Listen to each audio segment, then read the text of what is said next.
começaram as prisões de imigrantes. De 1.000 green cards e cidadanias verificados em Minneapolis, 275 eram fraudulentos, 275 de 1.000.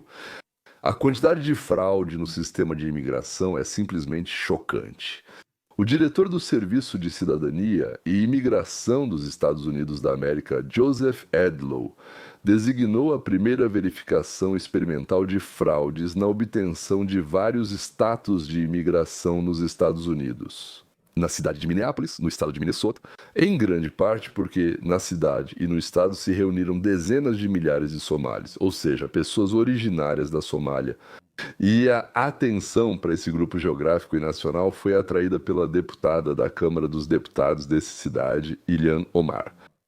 Tendo vindo da Somália para os Estados Unidos da América, Ilhan, de acordo com documentos encontrados, se casou com seu próprio irmão para garantir que ele obtivesse status legal nos Estados Unidos. Ela também apresentou documentos à Receita Federal, como mulher casada, para pagar menos impostos, sem estar realmente casada, apenas com o objetivo de pagar menos. Entendo, enganar, especialmente quando você é, digamos, um membro do Congresso, não é muito correto.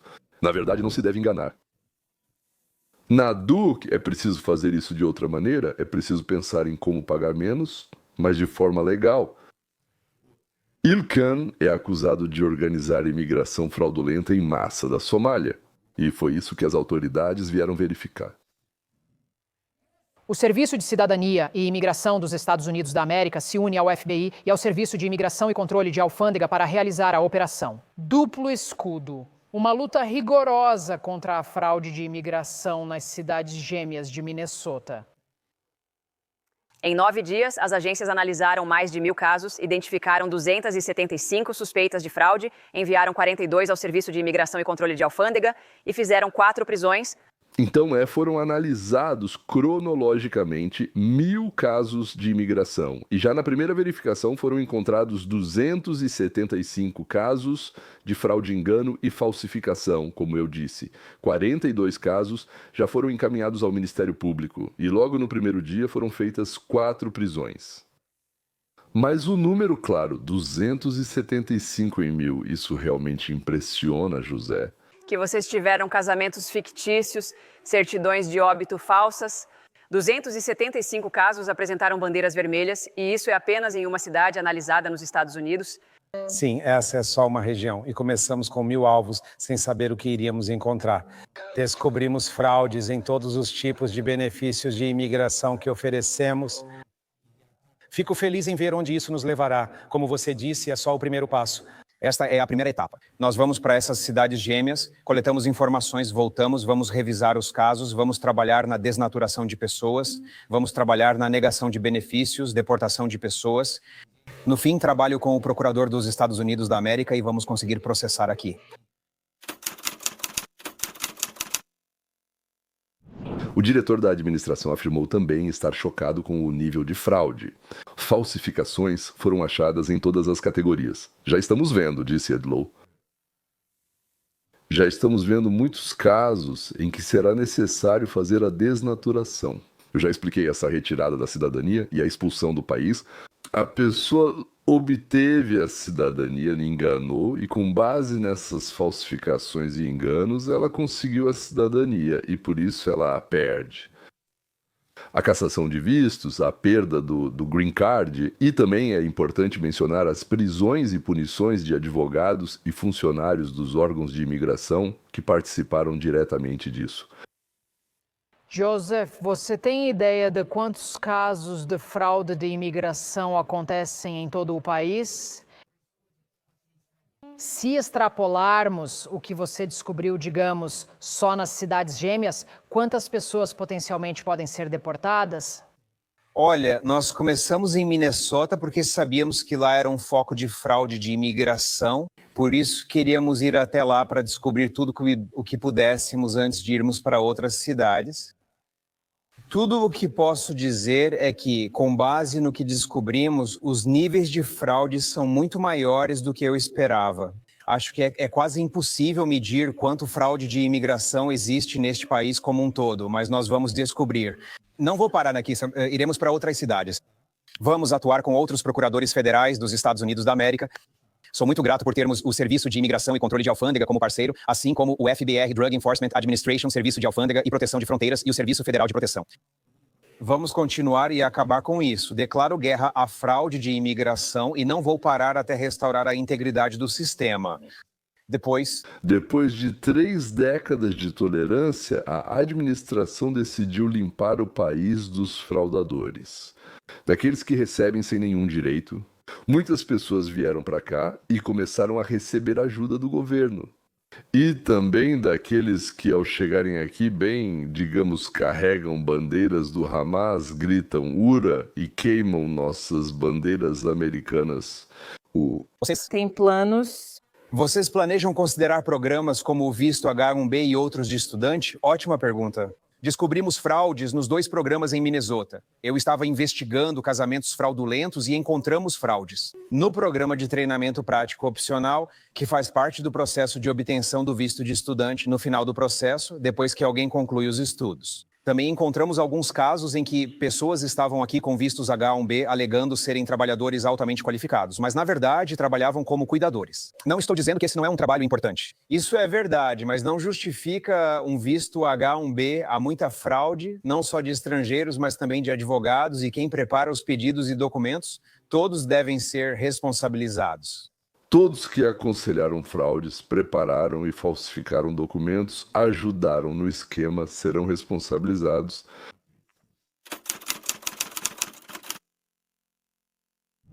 Vamos pegar, por exemplo, um pedido de entrada de um cônjuge que não é cidadão. O que é exigido agora e o que é considerado um sinal de alerta para a decisão sobre a permissão de imigração? O primeiro cenário em que o United States Citizenship and Immigration Services exigirá uma entrevista é se no seu formulário Serviço de Imigração e Controle de Alfândega, 130 ou E45, ou nos documentos anexados, faltar alguma prova ou houver inconsistência nas respostas. Se os funcionários do United States Citizenship and Immigration Services suspeitarem que o casamento não é real ou tiverem dúvidas ou perguntas sobre seu processo e possíveis inconsistências, eles devem entrevistá-los para verificar se o casamento é legítimo e se o beneficiário merece o status de residente permanente nos Estados Unidos da América. Da mesma forma, se o agente encontrar informações contraditórias nos formulários ou informações negativas nas biografias, seja do beneficiário ou do solicitante, como registros criminais, do patrocinador ou do imigrante patrocinado, o United States Citizenship and Immigration Services deve realizar entrevista e questionar sobre esses casos. Fale sobre essas prisões e inconsistências. Por que devemos acreditar em você e conceder um benefício imigratório? Usar nosso critério para dar a você, estrangeiro, o status e o green card aqui nos Estados Unidos. Casamentos em que um dos cônjuges tinha 16, 17 anos, ou o americano era muito mais jovem que o beneficiário, com diferença acima de 10 anos, esses casos serão cuidadosamente verificados e precisarão passar por uma investigação. Muitos deles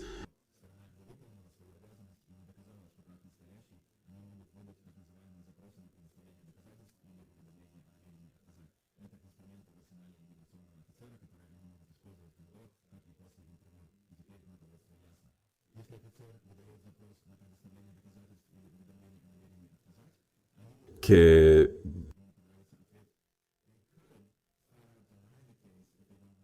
eu aconselho a todos que estão no processo, ou a todos que entraram nos Estados Unidos da América por essa categoria, a pegar e ler todas as 10 novas regras. Pronto, agora um pouco mais sobre Minneapolis. A guerra do United States Citizenship and Immigration Services, a guerra contra fraudes de imigração, certo, agora. Talvez você tenha ouvido falar que o United States Citizenship and Immigration Services começou recentemente uma grande investigação em Minneapolis, e eles têm. Eles também divulgaram um comunicado à imprensa sobre isso, e é o primeiro do tipo. E essa é uma operação voltada para o suposto esquema de fraude de imigração em Minneapolis, com a revisão de mais de 1.000 casos de imigração. Agora, se você puder pensar sobre isso por um momento, este é um benefício do United States Citizenship and Immigration Services, uma organização verificada no Departamento de Parcerias dentro do Departamento de Segurança Interna que reuniu bastantes recursos. e disse: vamos simplesmente entrar nesta cidade e olhar todos esses arquivos, ver todos esses casos que foram apresentados de Minneapolis e ver o que podemos encontrar. Eles chamaram isso de Operação Twin Shield, Operação TE Twin Shield, e nela participaram o United States Citizenship and Immigration Services, assim como o FETIR, e eles estavam fazendo o seu trabalho. Entre 19 de setembro e 28 de setembro, os funcionários do Serviço de Imigração identificaram suspeitas de fraude em 275 casos na região de Minneapolis. De acordo com esse comunicado de imprensa, também é mencionado que eles se concentraram em mais de 1.000 casos, nos quais havia indícios de fraude ou inconsistências. Eles realizaram mais de 900 visitas presenciais. Sim, eles ainda estão fazendo visitas presenciais. Isso pode ser tanto a casa da pessoa quanto o local de trabalho. Se você é estudante com visto FAIT, pode até ser o seu dormitório. Se você está com visto H1B, pode ser o seu local de trabalho. Anos se passaram. Você já decidiu que não precisa mais fingir que não mora com sua esposa ou marido fictício. De repente, às 6 horas batem na porta. É fiscalização, não tem como recusar? Onde estão as coisas dela? Onde está a maquiagem dela? Onde ela está? Aliás, quem é essa pessoa? É uma mulher ou um homem que está deitado na sua cama?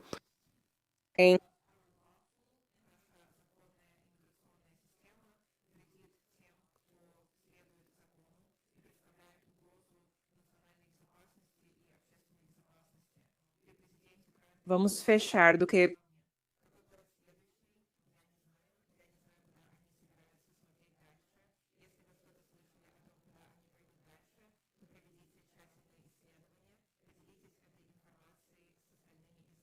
fora da lei? Não sei para onde eles vão depois. Só saibam que eles vão fazer uma inspeção cidade por cidade para encontrar fraudes. Não, eles não vão um de cada vez. Depois de aperfeiçoarem a técnica de detecção de fraudes, as autoridades de imigração vão começar a fazer inspeções em massa simultaneamente em várias grandes cidades, procurando fraudes, inconsistências, fatos ocultos e coisas do tipo. Mas a fraude, como sabemos, não está presente apenas entre os novos imigrantes. Como vocês devem se lembrar, cerca de 1 ano atrás, a Procuradora-Geral de Nova York, Leticia James, tentou processar Trump acusando-o de fraude relacionada a imóveis. Tentaram fazer com que Trump pagasse cerca de $600 milhões por, como disseram, publicidade enganosa em um folheto. Ou seja, na verdade não houve nenhum crime. Mas a própria Letícia, ou seja, Letícia, como ficou claro, cometeu exatamente a fraude da qual ela tentou acusar o Trump. E então o trovão soprou. Ela foi pega exatamente como sua amiga de então Minneapolis, Ilhan Omar. Letícia falsificava documentos, mentia, assinava declarações falsas e ainda assim gritava para todo mundo que isso não era verdade. Ela dizia que tudo era invenção do Trump vingativo e pedia a pessoas de bom coração dinheiro para sua defesa. Aliás, o senador Adam Schiff, da Califórnia, que mentiu sobre Trump, foi pego fazendo exatamente o mesmo que Letícia. Leticia James está agora em sérios apuros. O Partido Democrata não quer que ela continue no cargo de procuradora-geral. Enquanto isso, você tem Adam Schiff, que, segundo minhas fontes, é o próximo na fila para ser acusado. A situação está realmente esquentando. Gente, isso é coisa séria, coisa séria. Eu tenho novos documentos, incluindo um acordo adicional para a segunda casa da Letícia, que acabou de aparecer. E eu digo para vocês, ela está encrencada, porque fala uma coisa, mas apresenta os documentos como outra, para conseguir uma taxa de hipoteca mais vantajosa. Acompanhamos de perto, pois Letícia se prepara para deixar o cargo de Procuradora-Geral de Nova York. Enquanto isso, impressionante tantos acontecimentos. Você está com problemas com o FBI? Ela deveria renunciar. A carreira dela está em risco. Sabe, eu me lembro da Letícia. Ela parecia muito feliz naquele desfile do Dia do Trabalho há apenas 1 mês. Pouco mais de 1 mês atrás, lá nas ruas de Nova York, bem ao lado dos banheiros químicos, ela estava dançando. Eles disseram: aqui está a sua procuradora-geral, Leticia James. E ninguém pareceu se importar, não é? Descobrimos que ela o alugava. Tudo bem, não era uma casa de férias, era o que você chama de imóvel para renda. E então descobrimos que ela mentiu na solicitação de crédito para esse lugar, o sobrado em Nova York, certo? Onde isso realmente ficava? Você conseguiria um negócio melhor dizendo que tinha 4 apartamentos, não 5, e foi o que ela fez. E depois, quero dizer, isso ainda não acabou, certo? Quero dizer, pense no papai, quero dizer, isso é bem estilo Ilhan Omar, sabe? Ela afirma que é esposa na solicitação de hipoteca desde o final dos anos 80. Eu fiquei tipo, uau! Isso com certeza é um padrão, se é que eu já vi um. A petição está com grandes problemas.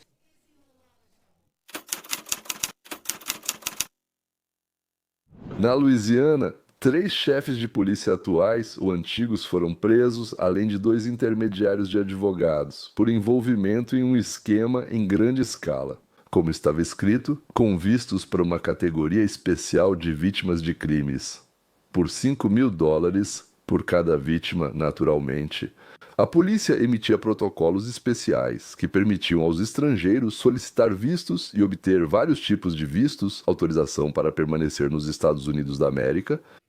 O número de documentos falsos que eles encontraram já chega a centenas. Acredita-se que os 5 participantes dividiram aproximadamente $5 milhões, cerca de $1 milhão para cada um. Eles correm o risco de ter seus bens confiscados e pegar até 10 anos de prisão. É provável que, por bom comportamento, sejam soltos em 5 anos. No meio migratório de língua russa, Yuri Moshe já foi condenado por fabricar histórias e reunir confirmações e documentos para perseguições inexistentes, com base nas quais aqui eram concedidas permissões para visto, green card e coisas do tipo. E entre aqueles que supostamente eram perseguidos, havia vários oficiais da KGB. Entre os emigrantes da União das Repúblicas Socialistas Soviéticas foram descobertos muitos casos de falsificação de prêmios, decisões judiciais que supostamente ocorreram lá, assim como invenções, descobertas e diplomas internacionais. Então, segundo rumores, um eletricista de um dos teatros ucranianos acabou, nos documentos, sendo um diretor supostamente perseguido pelas autoridades, com peças que ele teria dirigido sendo retiradas do palco. Acontece que ele, na verdade, fugiu das perseguições como eletricista. Nos Estados Unidos foram implementadas verificações com o uso de inteligência artificial e estão verificando redes sexuais, redes sociais, inclusive informações apagadas, para que fique claro, para comparar com as declarações assinadas. É horrível? Interessante, não é? Para alguns é interessante, para outros assustador. Um dos esquemas mais comuns entre os ex-membros da KGB, tanto da Europa Oriental, é o emprego fictício. Os advogados golpistas oferecem, então, fornecer empresas que supostamente patrocinam, ou seja, um visto ou green card. Na realidade, a empresa existe apenas no papel ou é composta por um único dono. Dezenas de milhares de dólares que são pagos ao advogado e para essa suposta empresa, por esses documentos, podem, digamos assim, resultar na perda do status e na deportação do imigrante dos Estados Unidos da América. Mais uma vez, senhoras e senhores, está acontecendo uma grande limpeza. Se você tem esqueletos no armário, procure um advogado. E faça isso o quanto antes. É só isso. Eu entendo que esse é um tema importante e doloroso, sim, para muitos. Bem, digamos assim, todos nós sabemos que usávamos todo tipo de artifícios, truques e outras coisas para conseguir ficar, permanecer, obter documentos e tal, e coisas do tipo. E por isso vou contar todas as novidades e o desenvolvimento dos acontecimentos nesse front. Isso é tudo. Tchau.